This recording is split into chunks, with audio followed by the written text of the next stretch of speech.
Hello, I'm Christopher Thompson, and welcome to another edition of Chris Speaks. It's spoiler time. Okay, I'm going to discuss a few things that are spoilers from the Guardians of the Galaxy. Only just main one. Well, okay, here we go. Since you know from the get-go that you're getting into spoilers, the coolest thing is, though, okay, Peter Quill's father turns out to be, get this, Ego the Living Planet, who can take forms of a human and apparently impregnate a human woman. And okay, so we find out that he's Ego the Living Planet, and not only that, that he's actually not just Peter's father, but he's also responsible for putting the brain tumor in the head of Peter's mother, and of course, you know this is going to piss him off. Okay, and it turns out Yandu, who just seems like this total asshole, was actually a good guy after all, and he found out about what happened to Peter's mom, and he said later on in the movie, he says that there's no way he could have given him over to that monster after what he found out. So that's the main spoilers, and we meet Mantis, which is kind of different from the comic book version of herself, and but I'm really excited about this because I remember reading about Ego the Living Planet, and it goes back. It was co-created by, of course, Stan Lee, and I'm not sure if it was Steve Ditko or Jack Kirby who was the co-creator. I'm not sure because he worked with both of those artists.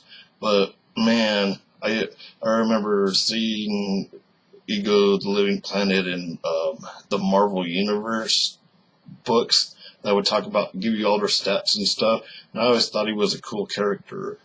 And obviously in this one he was a villain. Originally he was introduced as a villain in the comics, but later on he became a protagonist and actually helped out people that had lost their planet by from Galactus destroying their planet.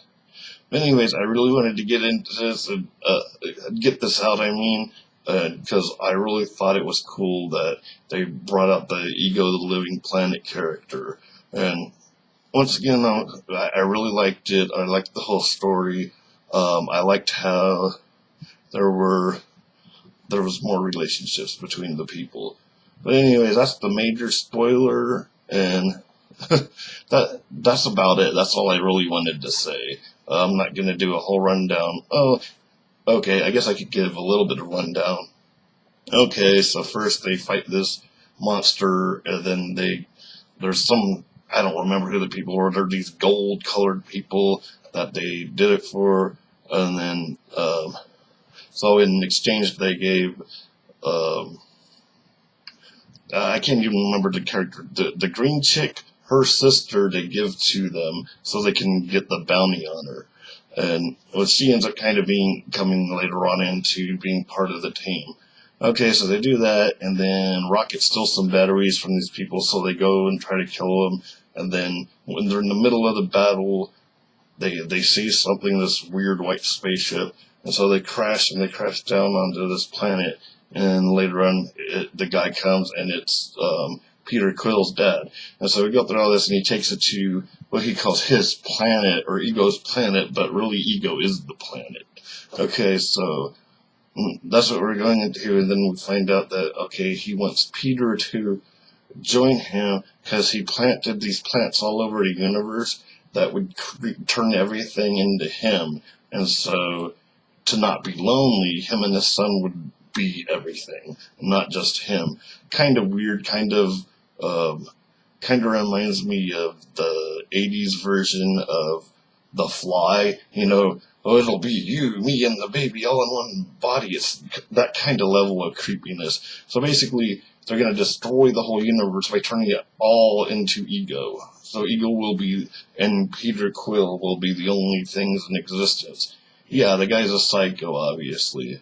And later on, they get into that, and then he said, "Did you even love my mother?" And he's like, "Yeah, I loved her, But, and he said that I knew that 4 times went back to her 4 times, and the 5th time, I knew if I came back a 5th time, I would never leave. And then he says, well, it really almost destroyed me putting that brain tumor in your mother's head. So this evil guy, because he didn't want to be distracted from his evil plot to be everything. It's one of those crazy cosmic being villains, And obviously they killed him, so I guess they're not going to bring him back for any other Marvel movies, unless somehow some part of him lived and went on. Okay, so that's going on, and then they're still fighting with other people. So then the main story comes that they have to try to destroy Ego, and that goes into a really intense battle scene. And and it all comes down to like they become this family, the Guardians of the Galaxy, because none of them really have family. Well, except for the 2 sisters, and the blue cybernetic chick becomes kind of part of the team. And it's just a really good story, and I just couldn't keep from having to spoil this. So, but I left my previous video was spoiler free. But I just had to get it out. I just was so excited. Actually, it took me to like halfway through the movie, like about 10 minutes before they revealed who he was, because I'm like, Ego's planet. I'm like, I was in the bathroom and I was like, oh my god, it's Ego, the living planet. I just thought it was really cool. That's all for this episode of Chris Speaks. Till next time, I'll see you.